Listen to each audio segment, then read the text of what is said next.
Menteri Keuangan Purbaya Yudi Sadewa terus bergerak membuat terobosan untuk mendongkrak pertumbuhan ekonomi. Ya, Pak Menteri sudah bersiap akan melakukan patroli anggaran, menyisir kementerian-kementerian beranggaran jumbo. Selengkapnya dalam Ulas Utas, patroli anggaran, terobosan Menkyu Purbaya.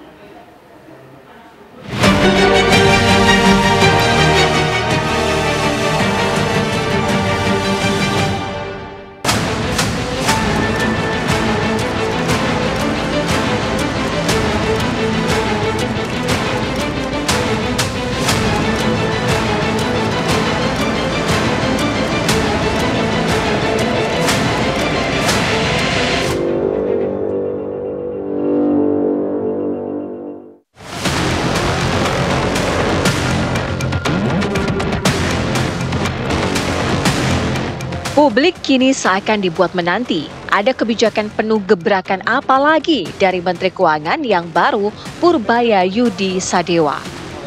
Benar saja, setelah kebijakan menggelontorkan dana segar 200 triliun rupiah ke perbankan, ada lagi terobosan lanjutan dari Pak Menteri Purbaya yang lagi-lagi menyedot perhatian publik. Ya, pengganti Sri Mulyani ini mengatakan akan keliling ke kementerian-kementerian untuk melakukan patroli anggaran mulai bulan Oktober nanti. Ada baru lagi sedikit. Tadi saya izin ke Pak Presiden bulan depan saya akan mulai beredar di kementerian-kementerian yang besar yang penyerapan anggarannya belum optimal. Kita akan coba lihat, kita akan bantu. Saya akan kasih waktu sampai akhir bulan Oktober. Kalau mereka kita pada nggak bisa belanja sampai akhir tahun, kita ambil uang. Kita sebarkan ke program-program yang langsung siap dan berdampak ke rakyat. Saya nggak mau nganggur. Menteri Purbaya memberi peringatan tegas yang tak main-main.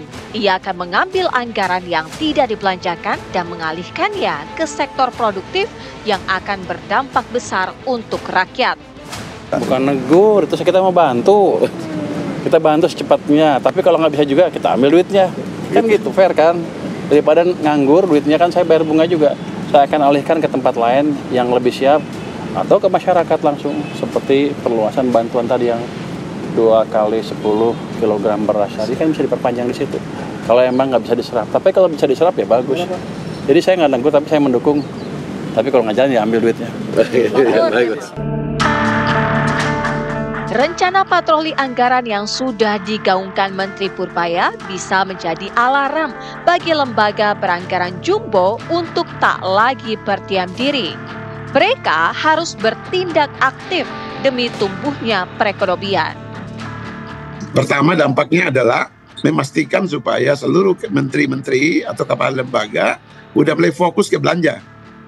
Ya, belanja, fokus ke belanja gitu. Karena belanja itu kan akan masuk uang ke rakyat kan gitu ya, sehingga rakyat itu kan nanti mereka bisa manfaatkannya untuk berbagai kepentingan kebutuhan mereka sehari-hari dan juga akan masuk ke dunia usaha. Suatu kementerian lembaga tentu nggak mau kehilangan anggaran, karena itu juga sumber program dan citra politik mereka.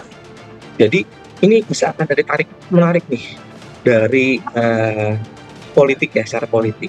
Jadi Menteri Keuangan ini harus pintar-pintar nih agar patroli atau sidak ini tidak bisa dianggap sebagai intervensi politik. Lantas bagaimana sikap istana? Apakah Presiden Prabowo Subianto benar-benar memberi lampu hijau atas rencana patroli anggaran ke kementerian lembaga yang notabene ada di bawah Presiden? Menurut kami itu sesuatu yang memang harus dilakukan karena belanja pemerintah itu harus optimal, sehingga kalau Menteri Keuangan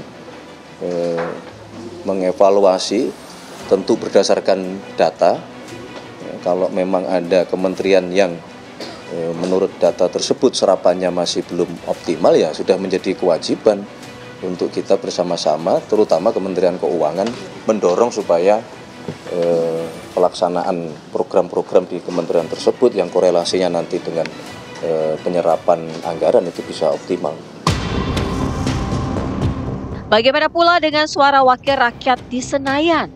Apa pandangan anggota DPR terhadap langkah Menteri Keuangan yang belum pernah dilakukan pendahulunya itu? Langkah itu menurut saya baik. Kementerian Keuangan setahu saya sudah memiliki sistem real time tentang berapa banyak serapan yang telah dijalankan oleh kementerian. Itu bisa real time dimonitor sebagai bendahara negara melalui kantor-kantor kas perbendaharaan negara. Yang kedua, kalau kinerjanya misalnya untuk memberikan dorongan, itu menurut saya bisa dilakukan per sektoral atau rakor di tingkat Menko. Saya mengharap ke depan akan DPR atau Banggar memberi masukan yang sama juga ke kami, dan tolong dimonitor penyerapan anggaran kami. Kalau kebanyakan nganggur, tolong dikasih tahu lagi Pak, jangan kayak kemarin-kemarin, udah mau runtuh ekonominya baru kita tahu. Ya Pak ya, jadi Banggar juga ini Banggar ya, tolong kasih masukan ke kami. Kami akan jalankan atau terima masukan dari DPR dengan terbuka. Karena tujuan kita kan sama, menciptakan masyarakat adil yang makmur, adil dan makmur secara merata ya Pak ya. Dalam rapat kerja dengan Komisi 11 DPR RI beberapa waktu lalu, Menteri Keuangan Purbaya juga telah mengungkap soal rendahnya penyerapan anggaran negara di sejumlah kementerian. Purbaya juga menyinggung soal lemahnya monitor selama ini. Kita akan monitor on regular basis, supaya anggaran yang banyak tadi, yang kalau lihat anggaran kan sama aja kan dari tahun ke tahun, gitu-gitu aja tuh nggak ada dampaknya, 5-5 aja, karena penyerapannya nggak dimonitor. Ya, tak sedikit kementerian dan lembaga negara mengalami kesulitan dalam menyerap anggaran negara. Ada sederet faktor yang menjadi penyebabnya. Salah satunya karena perencanaan yang lemah. Ilmu fiskal yang wajar seperti ini, ketika Anda punya, Anda sudah anggarkan, habisin. Kalau nggak berani ngabisin, jangan didesain, jangan rencanakan, itu aja. Makanya program itu sebetulnya dari perencanaan awal harus betul-betul dibuat pilotingnya, jadi nggak langsung kayak langsung hajar gitu loh. Artinya dalam jangka menengah panjang program-program besar ini ya harus bertanggung jawab untuk outcome-nya ini tercapai begitu. Nah, atau ada program pengganti yang lebih realistis misalkan. Penyerapan anggaran menjadi indikator keberhasilan suatu instansi pemerintah dalam merealisasikan program-programnya. Idealnya, penyerapan anggaran tersebar merata sepanjang tahun, bukan menumpuk di akhir tahun. Sehingga manfaat belanja dapat dirasakan masyarakat secara optimal dan tidak ada dana pemerintah yang menganggur.